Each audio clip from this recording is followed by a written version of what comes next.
Anunciar-te-ei coisas grandes e ocultas que não sabes. Ou, na tradução mais comum, clama a mim e responder-te-ei, e anunciar-te-ei coisas grandes e firmes que não sabes. Toma o teu assento, dando honras e glórias ao nome do Senhor. Queria eu que fosse uma palavra um pouco mais agradável, mas vamos lá. Assim como foi louvado aqui, queria eu que Israel entendesse, meu amigo, que mais do que ouro, mais do que prata, mais do que o status de uma nação, a melhor coisa que Israel tinha não era palpável, não era carnal, mas era a presença de Deus os guiando e os conduzindo. Queria eu que Israel entendesse isso. Só que ao longo do tempo nós vamos perceber que, por mais que Deus fosse o dono de Israel, Israel ainda assim se inclinava a fazer aquilo que era mal aos olhos do Senhor. Por mais que Deus fosse Senhor de Israel, Israel não respeitava a Deus como Senhor. Nada pelo Senhor. Israel sai do Egito, peregrina no deserto 40 anos, toma posse de Canaã, fica um bom tempo sem um líder humano. Só que chega um determinado momento em que Israel sente a necessidade de, assim como as nações que cercavam Canaã, de ter um rei, um líder presente. Deus até vai permitir, já sabendo o que aconteceria com Israel. E louvado seja o nome do Senhor, Deus vai permitir, alguns reis vão ser levantados, só que no reinado de Salomão acontece algo que vai fazer com que Israel peque ainda mais contra Deus. Como nós bem sabemos, Salomão amou diversas mulheres. E por causa desse amor a diversas mulheres, mulheres não hebreias, não mulheres israelitas, mas mulheres de nações estranhas. Por causa desse amor ele absorve costumes pagãos. Cada mulher que ele tinha adorava um Deus. E para satisfazer e alegrar o desejo das mulheres que ele possuía, ele permitiu que altares fossem levantados a esses deuses. E isso fez com que não só ele, mas com que a nação de Israel se afundasse ainda mais no pecado, se afundasse ainda mais na idolatria e ainda mais se afastasse do contato com Deus. Salomão morre, seu filho Roboão assume o reinado, e após seu filho assumir, o reino é dividido. Reino norte, 10 tribos, reino sul, 2 tribos. E querendo preservar aquilo que ele tinha prometido a Davi, alguns reis vão ser levantados da linhagem de Davi, em Judá.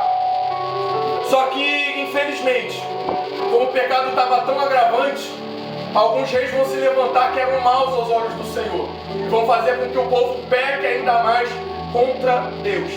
Visando o arrependimento do povo, visando trazer o povo para perto, Deus vai levantar profetas para profetizar para o povo, para pregar para o povo o arrependimento. Nós vamos ver, até mesmo no reino norte, Elias sendo levantado, Deus usando Elias. Nós vamos ver aqui no reino sul, em Judá, profetas sendo levantados. E um desses profetas é Jeremias. E Jeremias é levantado, passa-se algum tempo, ele é levantado no reinado de Josias, que queira Deus ou não, ou queira o diabo ou não, Josias foi um rei que agradou o Senhor. No meio de tantos que desagradaram a Deus, Josias foi alguém que agradou o Senhor. Porque mesmo que os seus antepassados tivessem pecado contra Deus, Josias foi alguém que alegrou o coração do Senhor. Alguém que fez o bem no seu período de reinado. E Jeremias ele é levantado nesse período para profetizar. Mesmo Josias fazendo aquilo que era agradável aos olhos do Senhor, Jeremias é levantado para profetizar. Por quê? Porque o povo ainda assim, mesmo com um rei bom, o povo ainda se inclinava a pecar contra o Senhor. Nós vamos ver isso no próprio reinado de Josias. O templo está destruído por causa dos seus antepassados. E Josias ele começa uma reforma religiosa no seu templo. E o cenário estava tão agravante que o livro da lei, o livro que era para o povo estar meditando sempre, que era o guia moral e ético do povo, estava perdido. E no meio de uma reforma o livro é achado. E quando o livro é achado e lido diante de Josias, Josias entende o pecado que o povo tem cometido contra Deus. o quão agravante Israel estava diante do Senhor. E ele vai consultar a Deus através de uma profetisa, e Deus vai dizer que um juízo haveria de vir sobre Judá, sobre Jerusalém e sobre Israel também.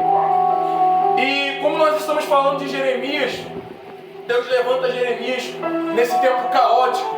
E é interessante sempre destacar que não era para Jeremias ser profeta. Seu pai, Ilquias, era sumo sacerdote. Então automaticamente Jeremias seria sacerdote também. Só que o próprio Deus no capítulo de número 1 vai dizer, ó, desde o ventre eu te escolhi, e as nações eu te dei por profeta. Porque Deus não estava precisando de sacerdote, presbítero José, não. Deus precisava de profeta. Tinham-se sacerdotes, mas estavam corrompidos. Tinham-se pessoas que sabiam da lei, sabiam exercer aquilo que era agradável aos olhos do Senhor, mas estavam corrompidas. E Deus precisava de alguém para dizer a verdade. E a verdade dói, mas é ela que liberta. A verdade confronta, mas é ela que desperta o nosso juízo e nos encaminha para um caminho de justiça. Deus separa Jeremias e diz, olha, eu preciso que você pregue aquilo que eu te mandar pregar contra este povo. A princípio, assim como nós, Jeremias vai dizer, Senhor, eu não sei falar, eu sou só uma criança. E esse Deus que nos capacita dia a dia, Ele vai dizer, não digas eu sou uma criança, porque aonde eu te mandar, você irá. O que eu te mandar dizer, você dirá. E ainda que se levantem contra você, porque certamente se levantarão contra você. Ainda que pelejem contra você, porque certamente pelejarão contra você. Eu te digo uma coisa, meu filho, não prevalecerão contra você. Louvado seja o nome do nosso Senhor. Jeremias, ele começa a profetizar. Ele começa a profetizar acerca do juízo que viria. E Deus começa a falar algumas coisas que vão chamar muita atenção, porque ao mesmo tempo que Jeremias ele profetiza, Deus vai usar de algumas alegorias para mostrar o que ele queria fazer com Israel.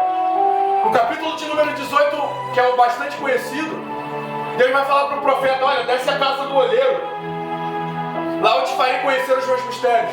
Jeremias desce. Observa o oleiro trabalhando, fazendo um vaso, o vaso se quebra, você conhece isso.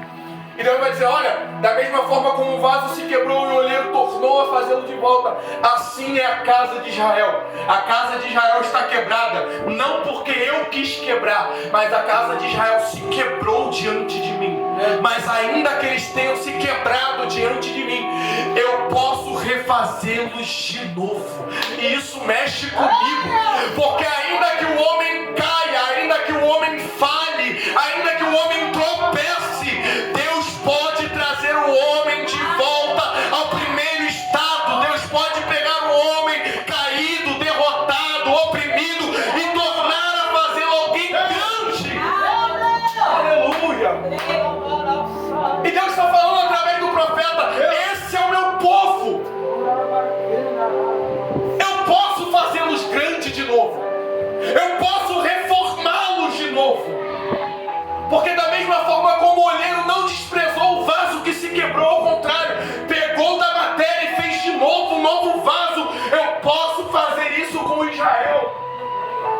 Só que entenda uma coisa, nosso Deus, eu costumo sempre dizer isso, o nosso Deus não obriga ninguém a fazer nada. Eu amo o nosso Deus por isso.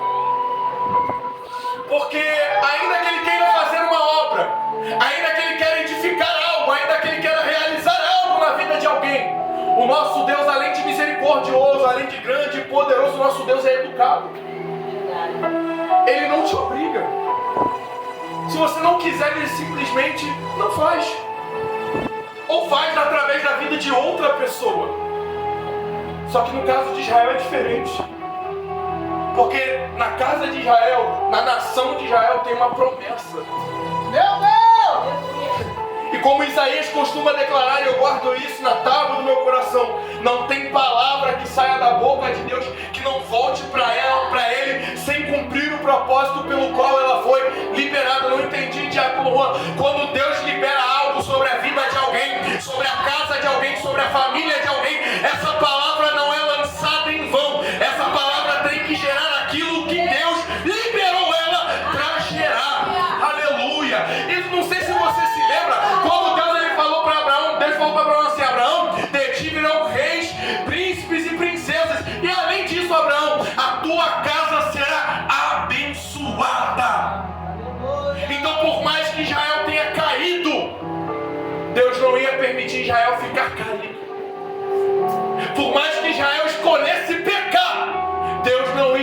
permitir que Israel continuasse no erro. Eita, Jesus. E aí vai entrar algo que às vezes é difícil de compreender. Que Deus aperta, que Deus corrige, que Deus fecha portas, que Deus impede a plantação, que Deus permite que algumas coisas ruins aconteçam, não porque Ele é cruel, mas porque Ele nos ama. E esse amor é tão grande, tão imensurável, que às vezes é difícil compreender que num não é Deus expressando o seu amor, que numa correção é Ele nos mostrando: eu estou te negando isso, não porque eu quero ver teu mal, mas é porque eu quero te ver crescer, eu quero te ver prosperar. E agora Deus está usando um profeta para dizer: Jeremias, profetiza. O que eu vou profetizar, Senhor? Profetiza juízo. Porque eis que eu trago uma nação muito maior que Israel, uma nação poderosa. E essa nação, meu filho, vai oprimir Israel. Esse povo que eu guardava no deserto, esse povo que eu não deixei as pragas tomarem no Egito, hoje eu vou deixar que essa nação possua Israel e oprima Israel. Eu vou permitir. E não num dia para noite ou num momento pequeno, não, meu filho. Infelizmente esse juízo vai durar por um tempo. 70 anos. Eu vou permitir que essa nação venha, oprima Israel, subjugue Israel por 70 anos. Isso vai mexer comigo, gente. Porque toda a correção de Deus visa o arrependimento. Tudo aquilo que Deus faz, às vezes, para nos ensinar a nos arrependermos diante dele, visa o arrependimento. Mas como eu te disse aqui, Deus é educado. Se você não quiser, Ele respeita você. Só que no caso de Israel é diferente.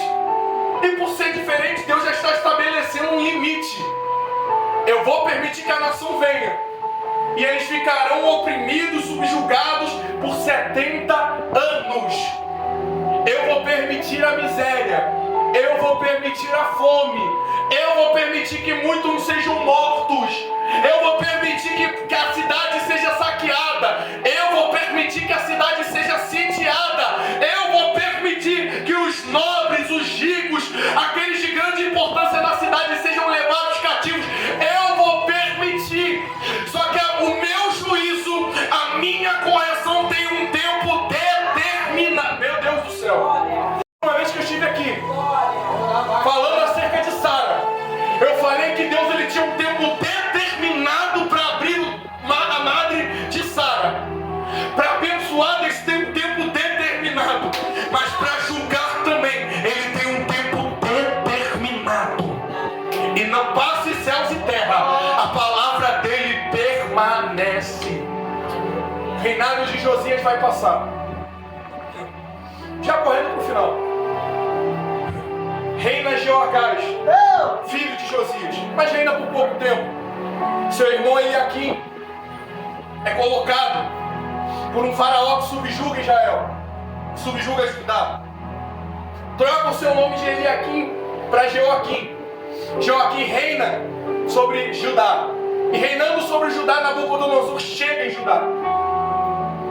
Eis aí o inimigo que Deus levantou contra a nação. Só que antes de destruir Jerusalém, primeiro, Nabucodonosor vai oprimir Judá. E oprimindo Judá, se não me falha a memória, no terceiro ou no quarto ano do reinado de Joaquim, Nabucodonosor vai pegar os nobres da casa de Israel, príncipes, homens de grande importância e valia, e vai levar cativo para a Babilônia. Você vai encontrar referência a isso em Daniel, no seu capítulo de número 1. Que é quando Nabucodonosor pega, leva Daniel e seus amigos para a Babilônia. Não conformado com isso, Joaquim vai tentar se rebelar contra Nabucodonosor. Só que Deus vai permitir que Nabucodonosor ganhe. E Joaquim é morto. Seu filho Joaquim reina. Da mesma forma tenta contra Nabucodonosor e não consegue. E também é morto. E agora Zedequias é colocado como rei sobre Judá. E durante esse período de ministério profético, Jeremias ele vai ser usado para profetizar contra Zedequias. No capítulo de número 21, se não me falha a memória, ele vai profetizar acerca da destruição de Jerusalém. Ele vai dizer: olha, eu vou entregar Zedequias, seus servos e o povo, e todos quanto restarem da peste, da fome, daquilo que eu já tenho feito contra Israel. Por quê? Porque quando Zedequias ele se rebela contra Nabucodonosor, a palavra ela vai nos dizer que Nabucodonosor sitia a cidade por 2 ou 3 anos. E sitiando a cidade, nenhum comércio vai entrar, nenhum comerciante vai entrar. Ou seja, a cidade vai começar a apodrecer. Não vai ter gado, não vai ter trigo, não vai ter nada. O povo vai começar a passar fome. E olha o que Deus está falando aqui no capítulo 21, antes de acontecer. Eu vou entregar Zedequias, o povo que estiver aí, o que sobrar da peste, da fome, a Nabucodonosor, rei da Babilônia. E o que sobrar da cidade. Porque infelizmente, para quem conhece a história sabe, Jerusalém vai ser destruída, a cidade vai ser destruída, seus portões queimados, seus muros derrubados, mas ainda assim vai ficar um povo na miséria. E olha o que Deus vai falar aos que ficarem nessa cidade: seja na espada, seja na fome, ou seja na peste, irão morrer. É chegado um tempo que é o tempo da colheita, e tudo aquilo que plantamos chegará o tempo de nós colhermos. Só que tem gente que foge da colheita, porque sabe que o que plantou não é bom. E olha o que Deus está dizendo: olha, eles vão tentar fugir, mas olha, Jeremias, quem ficar na cidade, seja por fome, seja por peste, seja pela espada, vai morrer. Mas agora, quem de bom grado for para a Babilônia, quem aceitar se submeter ao jugo babilônico, vai viver. Só que eu quero chamar a atenção, já caminhando para o final, capítulo de número 32. Em meio a essas profecias acerca de juízo, Deus vai virar para o profeta Jeremias, seu capítulo de número 32, vai dizer para ele: Jeremias, eu preciso que você faça o seguinte: fala, Senhor, seu primo Hananel, filho do seu tio Salom, ele vai vir até você vendendo um campo. Faz o seguinte para mim, meu filho: compra o campo que ele te der, pega as escrituras da casa, da compra, mete dentro de um vaso e enterra. Tá bom, Senhor, vou fazer isso. Detalhe: por causa das profecias contra Zedequias, Jeremias ele está preso no palácio. Seu primo Hananel vai até o seu encontro, assim como Deus disse, oferece o seu campo. Jeremias ele compra, a princípio sem entender o porquê ele comprou. E no mesmo capítulo de número 32 ele vai clamar a Deus pedindo resposta. E se atente à resposta de Deus aqui, porque para Jeremias eu estou profetizando juízo, eu estou profetizando destruição, eu estou profetizando que vai ter gente que vai morrer na peste, que vai ter gente que vai morrer de fome, vai ter gente que vai ficar em miséria e vai morrer na miséria. Por que Deus está me fazendo comprar uma casa? Se todo mundo que está em Judá vai para a Babilônia, por que Deus está me fazendo comprar algo se isso vai ser destruído? Por quê? E Deus ele vai dizer para o profeta, capítulo de número 32, versículo 37. Meu Deus. Meu filho, eu vou entregar vocês na mão do rei da Babilônia. Sim. Só que passado o tempo determinado, eu os congregarei de todas as nações para onde eu vos lançar.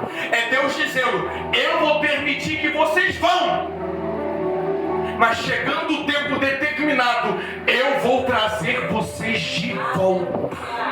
Oh Jesus, eu vou trazer vocês de volta, porque vocês serão o meu povo e eu serei o seu Deus.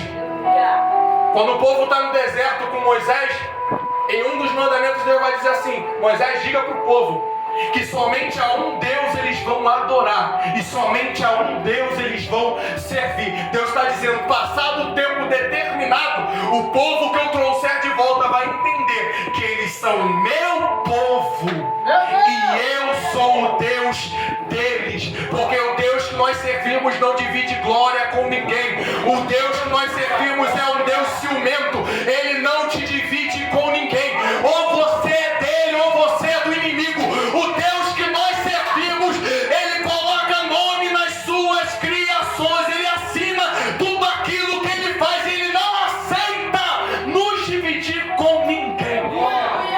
Jesus não aceita. Quando eu tornar a trazer vocês de volta, eles serão o meu povo e eu serei o seu Deus.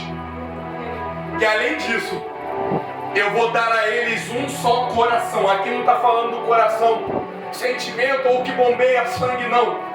Eu lhes darei um só entendimento. E qual é esse entendimento? Para que me temam todos os dias de suas vidas. Eu vou trazer eles de volta, mas não com a mente que fez eles irem para o juízo. Não. Eu vou trazer eles de novo com um novo pensamento, com uma mente transformada, para eles entenderem que eu sou o Deus deles e que eles são o meu povo. E além disso, eles não vão me adorar num dia e no outro dia vão se prostrar a Baal, ou a Azerá, ou a Astarote. Não.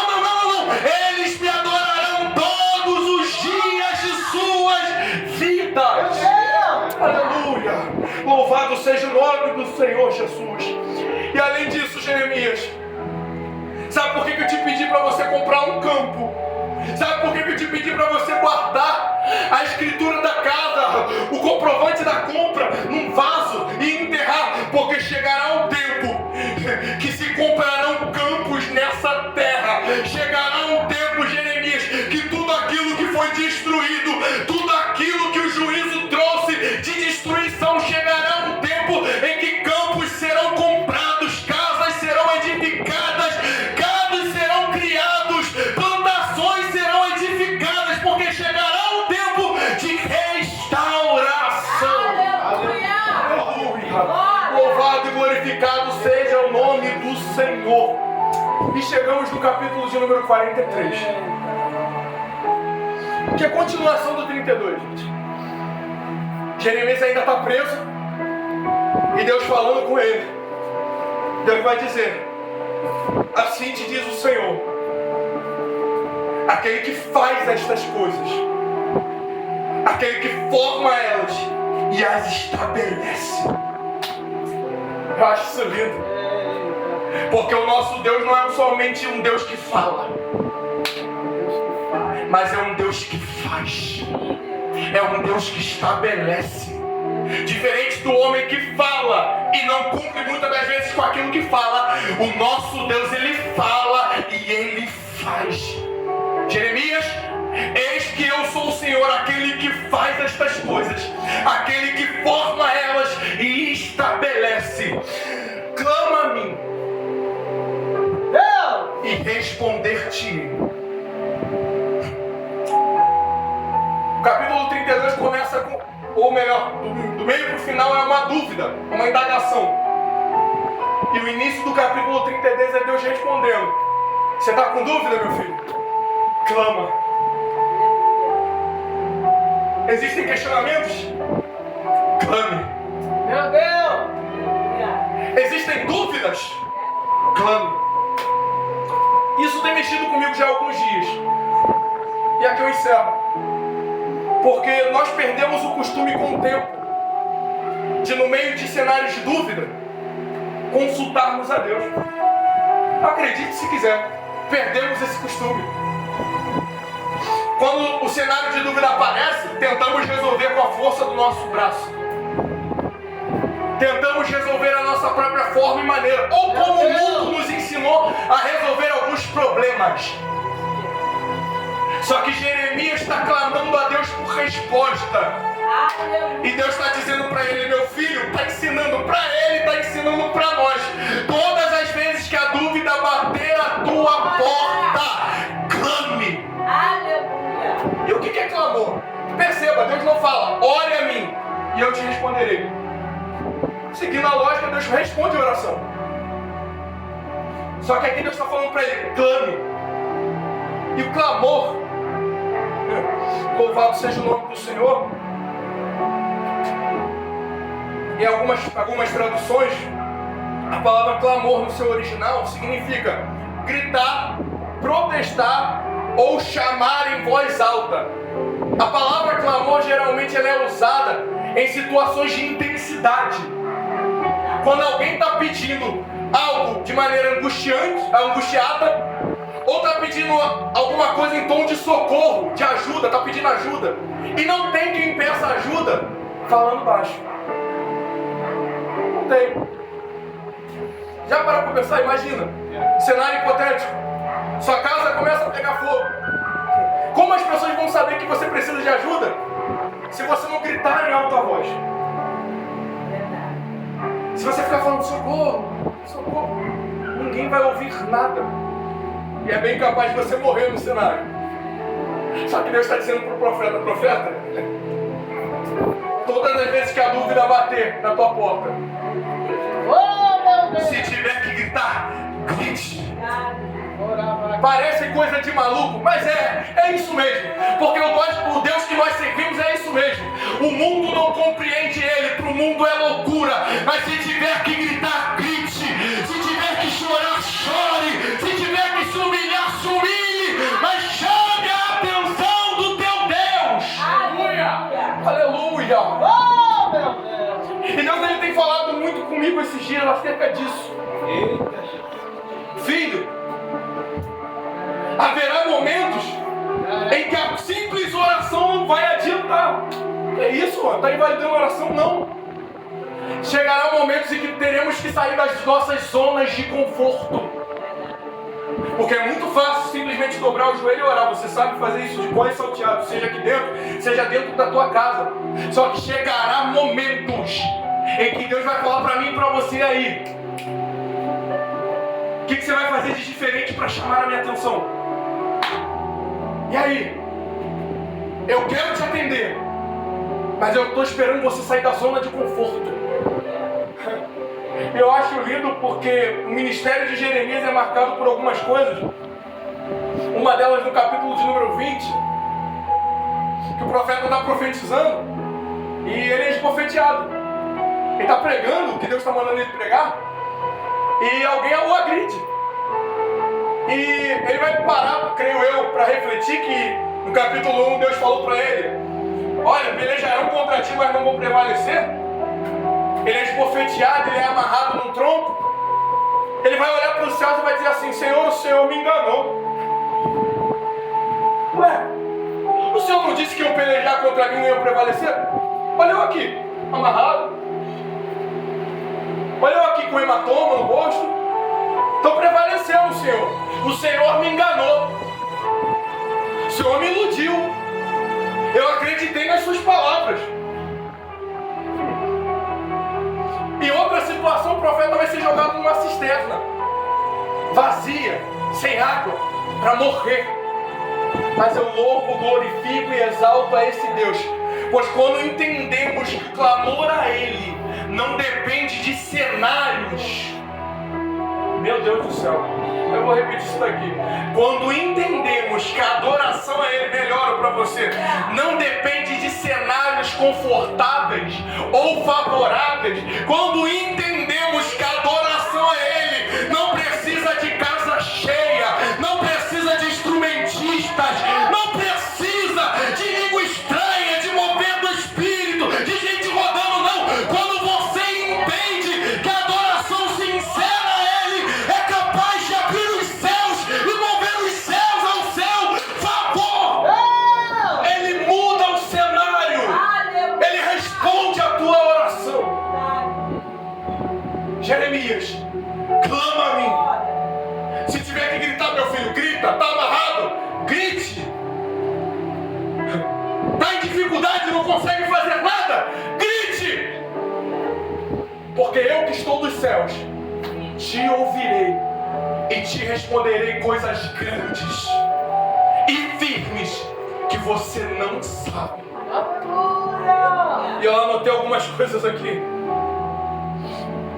Uma delas vai me chamar bastante atenção, porque parece que há momentos em que Deus se esquece de nós.